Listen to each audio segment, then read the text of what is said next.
Congratulations, Quezon City!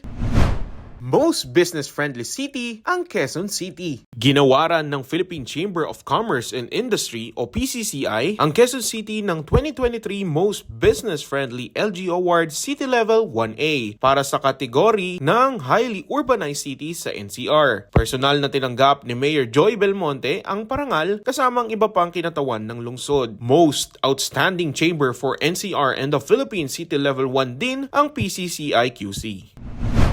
Sari-saring parangal din na natanggap ng QC sa ginanap ng 2023 Urban Governance Exemplar Awards ng Department of the Interior and Local Government NCR. Tinanggap ni Vice Mayor Gian Soto at iba bang kinatawan ng pamahalaang lungsod ang mga parangal.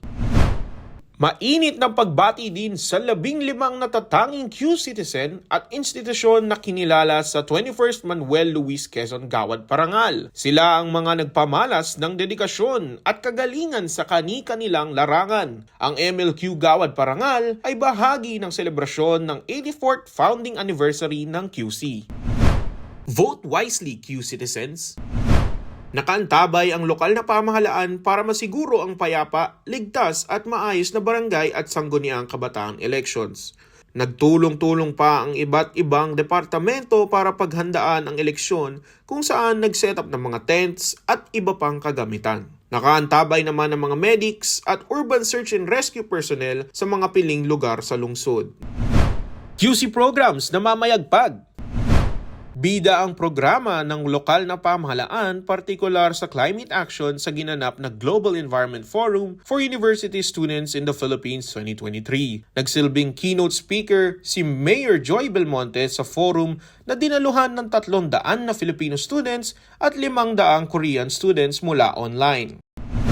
Pinaalala ni Mayor Joy Belmonte na katuwang ng mga batang ina ang lokal na pamahalaan sa pag-abot ng kanilang mga pangarap sa Mental Health Awareness Program para sa mga bida.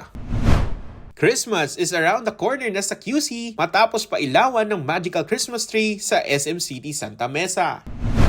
Kumutitap ang paligid ng SM City Fairview matapos pailawan ng kanilang Christmas centerpiece na may temang Dazzling Holidays. Tara na sa bagong bukas na restaurant ni celebrity chef Chef Tatong Sartu sa Quezon City. Tampok sa Tindeli Filipino Deli and Cafe ang mga Filipino-themed dishes, cuisine, breads, and pastries.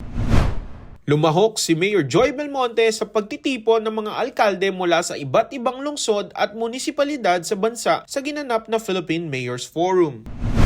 Usapang benepisyo para kina lolo't lola naman tayo sa latest episode ng Usapang QC. Pinag-usapan ng mga programa at serbisyo tulad ng social welfare assistance at iba't ibang discounts na tiyak na makakatulong sa ating senior Q citizens. Binigyang diin ni Mayor Belmonte ang tungkulin ng pamahalaan at ng mga public servant na magsilbi para maprotektahan ang kalikasan at kapakanan ng mamamayan sa ginanap na Local Conference of Youth o LCOY Philippines 2023. Bida ang digitalization initiatives ng lungsod, partikular sa real property tax sa benchmarking activity ng Naga City Government. Nakipagkasundo ang Quezon City Government sa Microsoft Philippines para mas palakasin pa ang digitalization efforts ng lungsod. Marami ang na-excite sa planong pagkakaroon ng one-stop shop system para sa mga filmmaker na nais gumawa ng pelikula sa lungsod. Ito ang inanunsyo ng alkalde sa ginanap na Q Cinema International Film Festival Press Conference. Trabaho para sa mga kabataang Q-citizens. Magbubukas ng training center sa lungsod ang Life Skills PH para magbigay ng oportunidad sa mga estudyante ng Quezon City University. Tinalakay ang tumataas na kaso ng cancer sa bansa at mga programa ng lungsod upang maiwasan ito sa pagbisita ng GeneLab PH kasama ang Quezon City Health Department. Highlight sa pagbisita ng Airspeed Group ang mga tulong na maaaring ibigay sa micro, small, and medium enterprises o MSMEs sa lungsod tulad ng business consultation at iba pa. Bukas na ang QC Hub ng insurance company na Alliance PNB Life sa Quezon Avenue Corner Timog. Isang pagbati kina Mr. Paul Del Rosario at Mr. Anton Ignacio na nagwagi sa ginanap na 2023 Short Block Technologies International Jet Sports Boating Association World Finals 2023.